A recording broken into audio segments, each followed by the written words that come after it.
ನೀ ಬಯಸು ತೊಟ್ಟಿಲಿಗೆ ಬಿಳಿಗಿರಿಯ ಮರ ತಂದೆ, ಆ ಚನ್ನಪಟ್ಟಣದ ಕರಕುಶಲಿಗರ ಕರೆದಿ.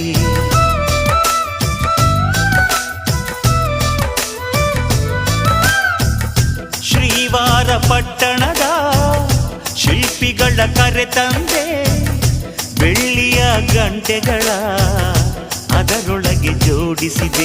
ಆ ಕುಂಚಗಳ ತಂದು ಇಲ್ಲಿ ಬಣ್ಣ ಬಿರಿಸಿ, ಆ ತಾರೆಗಳ ತಂದು ಇಲ್ಲಿ ಅಲಂಕರಿಸಿ. ಏನ್ರೀ ಸರಿನಾ ಆ ಸಿಂಹಾದ್ರಿ ಕುಲದ ಸೊಸೆ ನೀನು, ನಿನಗೇನು ಕಮ್ಮಿ ಹೇಳು. ಯಜಮಾನ ಯಜಮಾನ ನಿನಗೆ